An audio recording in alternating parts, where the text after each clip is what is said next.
Okay, if we now move into the hand, then we can see we have a whole series of bones which are forming the wrist joint here. These are known as carpal bones. We can see on the picture. We then have 5 metacarpals we can see running down in this direction. And then we can see we have our phalanges that give rise to our digits. So let's just look at the carpals first of all. And there are 8 carpal bones. And these 8 carpal bones form 2 rows, with each row having 4 carpal bones in them. And this arrangement, this high number of bones, allows greater flexibility. So there's a high level of flexibility within the wrist joint, again allowing great movement of the wrist to assume numerous positions.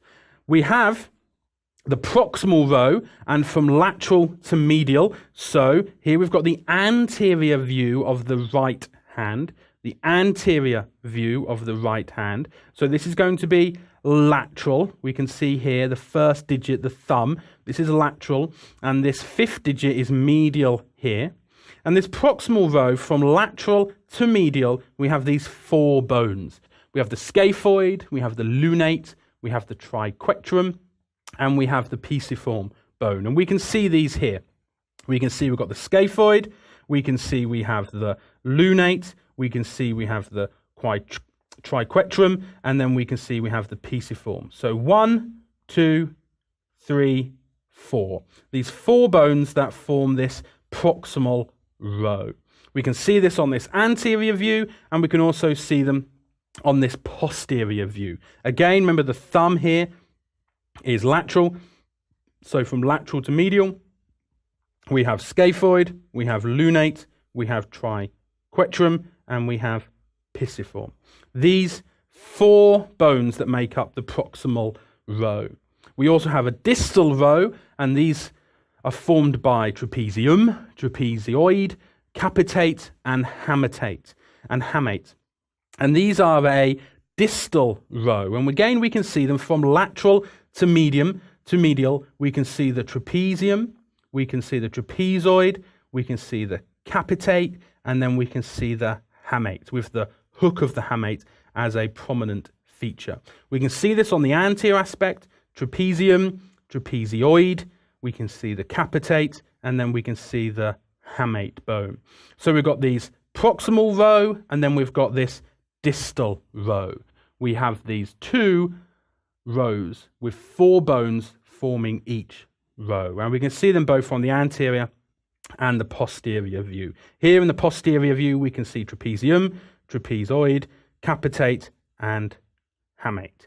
And these bones, these 8 carpal bones, offer great flexibility. Okay, if we look at the palm of the hand, this is known as the metacarpus. It's formed by 5 metacarpals, and these metacarpals all have a similar feature. There's 5 of them. They have a base. We can see a base here, here, here, here, and here. And the base of the metacarpals articulates with the distal row of the carpal bones. So these 5 metacarpals, their bases articulates with the trapezium, the trapezoid, the capitate, and the hamate, with the proximal row of carpal bones articulating with the radius at the wrist joint. We have a nice shaft here, which we can see, and then we have a head. And the head of the metacarpals form the knuckles, which you can see on your own hand. And these articulate with the proximal phalanges of the digits. So a metacarpals, each individual metacarpal will have a base, a shaft, and a head. The head articulates with the proximal phalanges. And let's look at these phalanges. For digits 2, 3, 4, and 5, there are 3 phalanges. So digits 2, 3, 4, and 5, we have 3 phalanges. We have a proximal, we have a middle, and we have a distal. And each one of these phalanges, again, just like a metacarpal, is going to have a base, is going to have a shaft, and is going to have a head. Now, digits 2, 3, 4, and 5 have 3 phalanges.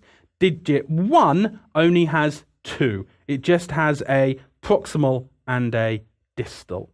So there we have the various bony features that make up the hand, the carpals, the metacarpals, and the phalanges.